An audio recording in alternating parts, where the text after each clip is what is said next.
Stan, how are you? Hello, how are you? I'm good, thanks. I'm good. It's nice to meet you. How's So everything you been coming actually along? real? Yes, I'm actually real. I'm actually interacting with you right now. This is not just a pre-recorded video, Stan. Okay, so it's not a myth. You are real. I'm real, yes. Okay, all right. So I'm ready. Awesome. So, what's the biggest challenge you're facing right now, and how could I best support you? Well, I think the way this thing started, I did diagnostic, right? So I came in and I came up with this idea. All right, you know what? I think I should try this law school idea. I've been a para for about 10 years now, and I think I've reached the highest I could get in the law firm, I work. Unless I want to be, a supervisor or an office manager, which I'm not interested in. I like interacting with clients. I like walking them through their documents so they can understand. And at the same time, do I want to do this forever?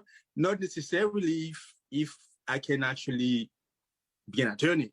So that's where I came up with this idea. And I took the diagnostic from scratch. I really, did not look into, hey, what do I need to study or whatever. I just took it straight on. And eventually now I got to interact with other attorneys and paralegals and pre-law students who are actually preparing for the LSAT. So I got to understand, hey, all the sections I went through, they kind of like serve a purpose. Then you have the logic game, then you have the reading comprehension, and you have all of these. And it's, of course, anybody on YouTube or anybody in real life will tell you it's not like, trying to go to med school or whatever. You're not coming in like you know it all. It's more like you got to practice this thing. So now I kind of started to understand the whole concept with the logic game. Hey, you read the questions, pen and paper. Hey, all right, do your diagram. So I kind of now understand, hey, now if I had done it differently, figure out, okay, I had to study practice for the logic game. I had to practice for reading comp and everything else. Then I'm sure I would have been taking the test differently versus, hey, I'm just answering the question. If I don't know, I'm just guessing. And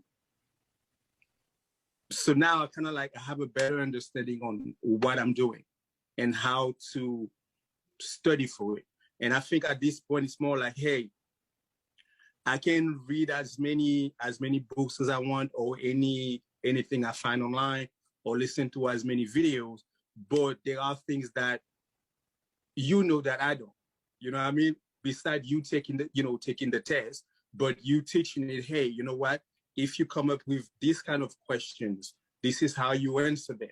The if and all and but and all these things didn't really mean anything to me prior to, well, they meant something, but within the text context, it really was, well, I'm reading it. Okay, all right, I'm answering. Oh, it should be D, should be B, should be C. But I think now, there are things that that I don't. So I figured, you know what? And I think in not YouTube, Instagram, in one of your Instagram video, I think you had mentioned something about, well, how bad do you want it? Is it worth investing in? As much as I was like, hey, you know what? I can figure it out. It's not that difficult. I can just read, get a book or whatever. But I'm like, hey, yeah, I could manage to get a 150 or 155 or 160, but anything further than that, I may need somebody who knows what this thing is about, how to actually move from 155 to 165 or from 150 to 170, things like that. So that's kind of like the idea in the back of my head when I decided to sign up, if that makes sense. Absolutely. Absolutely. What I'm hearing from you, Stan, is that you're highly committed and you found that you were at a point where you were looking for additional support beyond what you can get simply out of a book or a video, because those are static. They're not going to respond to you. But a live classroom setting can be dynamic. You can have interaction, you can have back and forth, and you get the chance to ask your questions. So I'm glad you're here. And then, of course, I got onto what you call this thing, Clubhouse. Yeah. So there's this whole networking with lawyers group and whatever, and you get to interact with people. And then that's how I started to interact with like other pre-law students and paralegals or whatever, whoever studied for LSAT. So we kind of like came about creating our own room in Clubhouse. And then we realized, hey, we can talk about this thing, but I think it's better if we get on Zoom so we can actually share our board, and, things like that. So I started interacting with a few folks where, every other day we get on a Zoom and then we exchange ideas and and I think the fact that the way I understand it may not be the way somebody else understands it, or I may not understand something, but hearing somebody who's trying just like me and how they understood the concept and how it made sense to them and how they explain it, it's like, oh, okay, I get it. It clicks, so I'm there. And I think, with the fact that we all pretty much stuck home most days, it would make sense for me to actually allocate enough time, whether mainly in the evening or on the weekend, to go over ideas and even, understand the concept and practice, because really that's what it comes to. Hey, you read the question and it becomes second nature. And then I think you also mentioned that if you maximize and you get everything right in logic game, you can afford to have 2 or 3 wrongs in another section, because having 100% there can actually push you further versus, well, having less right and less right everywhere else. So the more you get right, and then the better it gets for you with your score. So I'm like, hey, why not? He knows what he's talking about. There's so much you said that I'd love to unpack, Stan. I mean, one thing you said about Clubhouse, and I've spent some time on Clubhouse and played around there as well. I love it for connection and for interactivity, but as you said, there's no visual component there. So there are certain conveniences to that if you're in a setting where you can't be on camera. But at the same time, for drawing logic games, for example, you want to have a whiteboard. And there's also a certain element to seeing people's facial expressions and body language, right? I mean, like, I love podcasts. I have a daily podcast. This will be a podcast. But there's been so much nonverbal communication just in terms of facial expressions in a conversation that are incredibly important to really see, is somebody getting it? Is it sticking? Do we need to go another direction to thoroughly cover this topic, whatever we're talking about? So I get what you're saying. The Zoom meetings are so much better, and you can use Zoom for study groups, which is fantastic. We have organized study groups in the course as well, actually. And so I definitely encourage you to attend, since you've already been getting value out of that. And then, of course, we have the live classes as well, different nights covering logic games, logical reasoning, reading comprehension, admissions, and of course, the group coaching mastermind. Now, you mentioned games. I do recommend aiming for perfection on games. I recommend aiming for perfection on everything, of course. I recommend aiming for 180, aiming for the top score, aiming to understand everything thoroughly. But when we look at what the typical 170 score looks like, it is, as I said, typically perfect or maybe -1 on games. Then you have more ambiguities of language on the other sections, which can lead to a few more points getting lost there. And that's really an area where I'd recommend reviewing if you're struggling there. And we do that in the course as well, using the Socratic review method. I'm taking a big shot at this. You know what I mean? It's like, hey, law school wasn't part of the plan. You know what I mean? It wasn't part of the plan at all. But you get to enjoy what you're doing, and then you see how it makes a difference in people's lives. I mean, oftentimes I joke and say, well, you hear other paras saying, yeah, they're dealing with like family law client, everybody's upset, under pressure.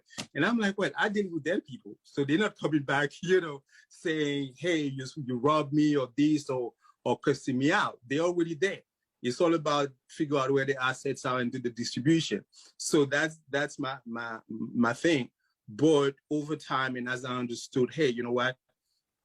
I can actually make a difference a bit further beyond just dealing with client.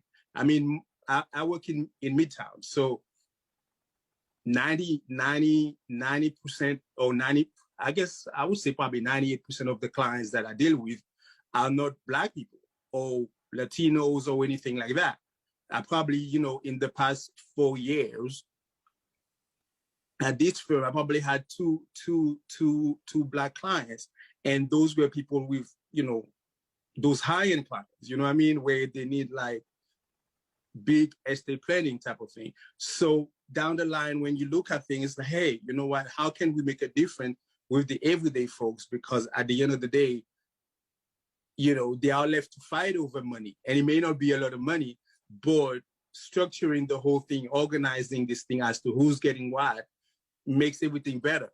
And whoever passes away, they leave some form of, I guess, cohesion between everybody, versus like mommy died and nobody gets along because everybody feel that, hey, they should have got this, they should have got 50%. That one doesn't want this person to be the administrator or the executor.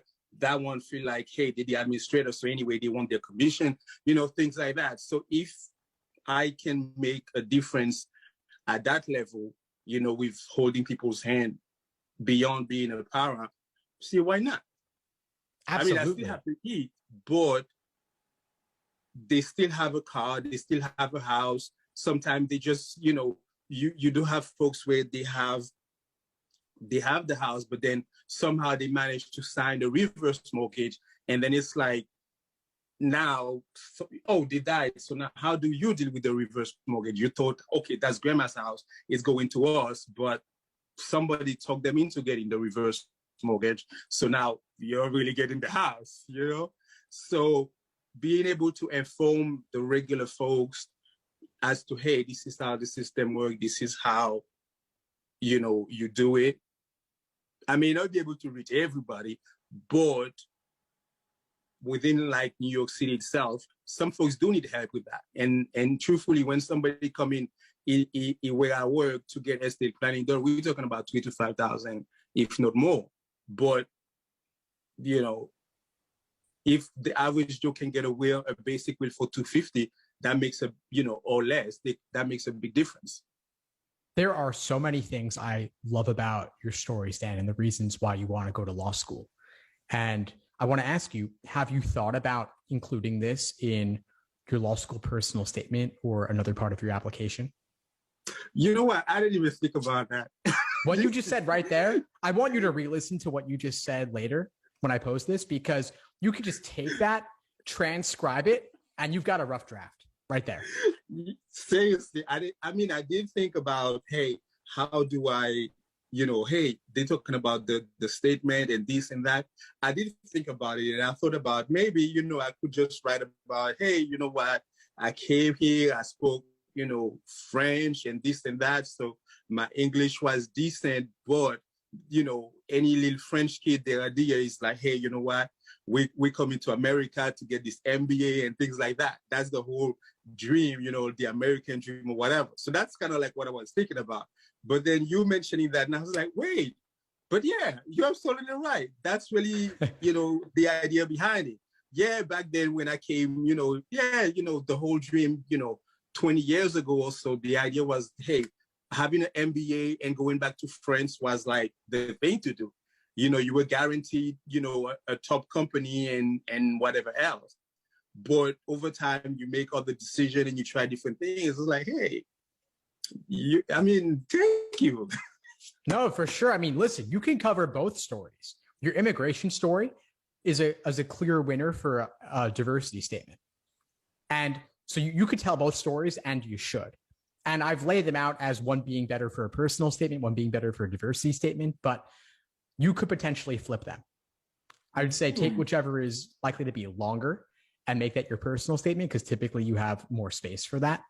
But regardless, I want you to cover both of these stories in your essays, because they're great stories to tell, and law schools are going to love them, in part because you'll definitely bring diversity to the classroom given your background. And at the same time, you have very compelling reasons for wanting to go to law school. It's a clear next step for you. Mm-hmm. Thank you. I'm glad I spoke with you. I'm glad I spoke with you as well. I probably would have Googled, all right, personal statement and this diversity, and see what somebody else wrote. I'm like, okay, that's what they're saying. Maybe I should say this or that. That's probably what I would have done.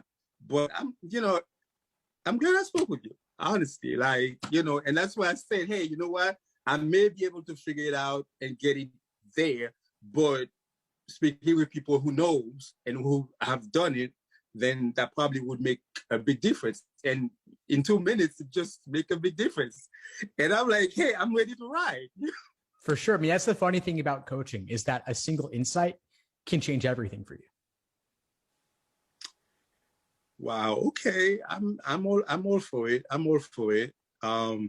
Yeah, I'm all for it. I'm excited now. Like seriously, I'm actually excited. Same. I'm excited to have you in the course. And one thing I want to mention actually is that we do application essay workshops in the course. And so whenever you have a draft or multiple drafts, you can just upload them and I'll add them to the agenda for an upcoming workshop. Okay. Okay. Ooh, that's interesting. I'm there. I'm all for it. This is interesting. And I think what made a difference, and at first when I started, and I took the diagnostic and I read this thing, I was like, hey, you know what? It's a lot.